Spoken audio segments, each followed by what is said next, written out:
మన గురించి మాట్లాడుతూ ఉన్నారు. ఎటువంటి అసలు మీద కోపం అనేది భగవంతు ఇచ్చాడు, మనం ఏం చేయలేం. మీరు భూమి మూడంగా ఉన్నారు, మీరేం చేసేది? మీరేమో ఆరోగ్య పెరగాలి రానాలాగా లేదా లేదా మీలా నేను దిగజారిపోగలను లేదు కదా.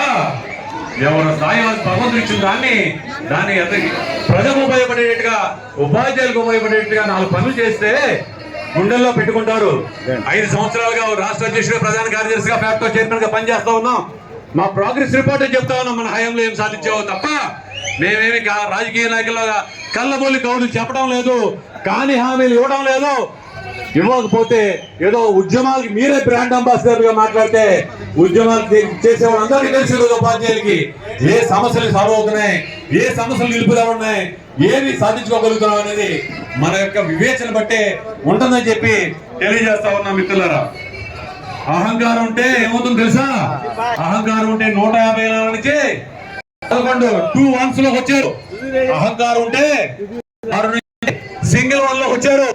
గుర్తు పెట్టుకోండి, అందరు కలిసి వెళ్తేనే ఏ ఉపాధ్యాయ ఉద్యోగ సంఖ్య మనుగడ ఉంటుంది, అందరికీ మేలు జరుగుతుందని చెప్పి ఈ సందర్భంగా తెలియజేస్తా ఉన్నాను. మిత్రులారా, ప్రధానంగా 2008 98 MTS కి 62 సంవత్సరాలు ఇవ్వటం, అదేవిధంగా ఒకరోజు గ్యాప్ తో సెలవు జీతాలు ఇవ్వటం, అలాగే పార్ట్ టైం ఇన్స్ట్రక్టర్స్ కి ఆర్ట్ క్రాఫ్ట్ వాళ్ళకి ఉద్యోగ భద్రత కల్పించడం, వాళ్ళని రెగ్యులర్ చేయటం. సుప్రీంకోర్టు తీర్పిచ్చిన వాళ్ళకి వాళ్ళు రెగ్యులర్ చేయమని ఇవ్వడం లేదు. +2 స్కూల్స్ స్టార్ట్ చేశారు గత ప్రభుత్వం.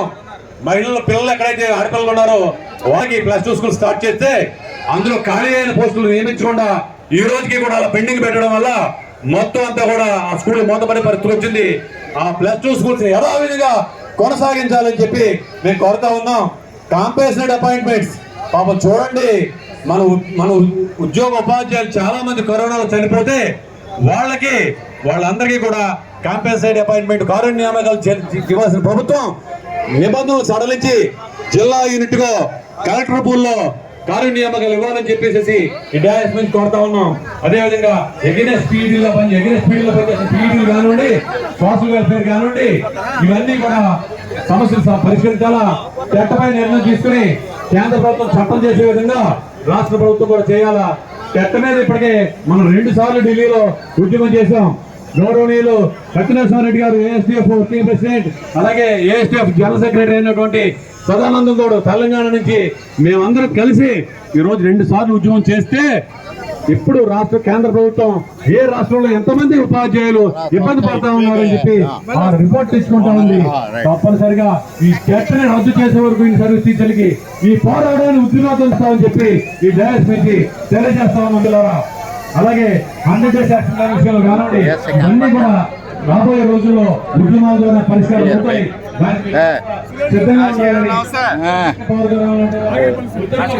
నమస్తే. ఈ డాష్ నుంచి తెలియజేస్తూ ఎప్పటి ఉద్యమ జెండాలు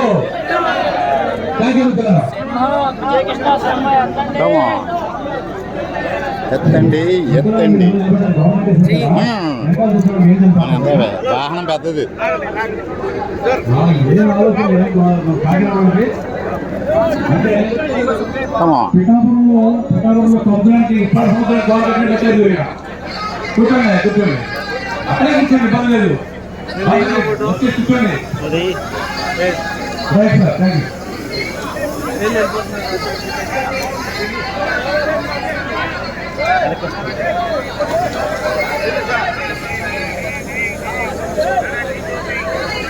ఇలాగే ఇంతవరకు ప్రభుత్వం ఏవైతే మేనిఫెస్టోలో ఇచ్చినటువంటి హామీలు ఉన్నాయో వాటిని అమలు చేసే ప్రభుత్వం ఆలోచన చేయాలని చెప్పి మరి మన ప్రధాన కార్యదర్శి గారు పూర్తిదాయకమైనటువంటి శిక్షణ ఇచ్చారు.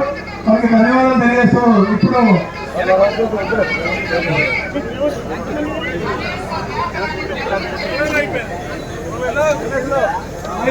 2017లో వేలాది మంది ఉపాధ్యాయులతో రాష్ట్ర వ్యాప్తంగా జాతర నిర్వహించి సిపిఎస్ ఉద్యోగులకు 127 జీవోల సాధనలో కానీ, అంతేకాకుండా 2022 టీఆర్సీ సమయంలో డిఆర్టీఎస్ రోడ్లో చేసినటువంటి ఉద్యమ కార్యాచరణలో కానీ తన వంతు భాగస్వామ్యం కలిగినటువంటి వ్యక్తి ఆనాటి జేఎస్సీ సెక్రటరీ జనరల్ మరియు ఎస్టీయు ఆనాటి రాష్ట్ర అధ్యక్షులైనటువంటి జోసఫ్ శ్రీనివాస్ సార్ గారిని మాట్లాడవలసిందిగా కోరుతున్నాను.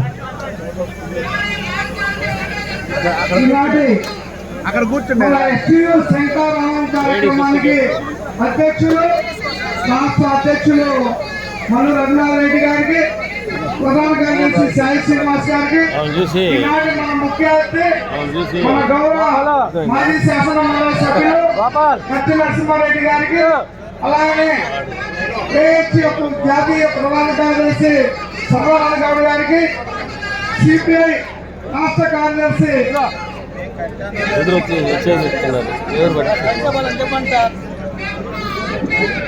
నాగరెడ్డి ఈశ్వరయ్య గారికి, అలాగే వేదిక మీద ఉన్న పెద్దలందరికీ, హాజరైన ఉపాధ్యాయులకి పేరు పేరు నమస్కారం. మిత్రులారా, ఈరోజు ఉపాధ్యాయులు ఎక్కడ ఉండాలి? ఎక్కడ ఉన్నాం?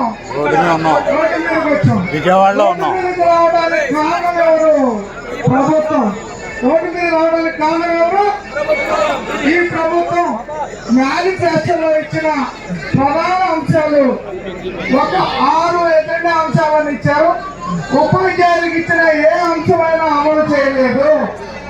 అమలు చేయకుండా 2 సంవత్సరాల కాలం పూర్తిగా వ్యవహరించిన పరిస్థితి ఉంది. దీనికి పరిష్కార మార్గంగా ఎస్టీలు దశల వారి పోరాటం కార్యక్రమం ఇచ్చింది. ఒక హెచ్చరిక చేసింది, మేము మండలాల్లో చేస్తున్నాం, మీరు కనీసం మా సమస్యలుగా చూడండి. చేశాం, కనీసం ఏమైనా చర్చించామా? సమస్యలు చూసామా? చెవి ఎక్కట్లేదు, కళ్ళు పడలేదు.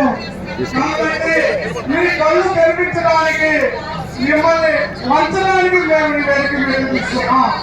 ఈ డయాస్ లో వేల మంది, ఈ రోజు మన 15,000 మంది పైన ఉపాధ్యాయ కార్మికులు ఇక్కడ చేరారు. ఈ ఉపాధ్యాయులు ఎందుకు వచ్చారు? ఈ శ్రేణులు ఎందుకు వచ్చారు? ఒకసారి గుర్తుపెట్టుకోవాల్సిన బాధ్యత ఉంది. మేనిఫెస్టోలో మీరు ఇచ్చిన ఒక అంశం ఏదైనా అమలు చేశామా? ఒకటి పిఆర్సీ కమిటీ, దానికి ఆర్థికపరమైన ఏ అంశం లేదు. స్వయంగా నిరాపరైన 2 సంవత్సరాలు ఉంది. ఎన్ని సంవత్సరాలు కొనలేదు? ఏం చేస్తావు? ఎప్పుడు ప్రకటిస్తావు? ఈ రోజు తెరవాలని ఈ యొక్క ఉద్యమాన్ని తీసుకున్నాం.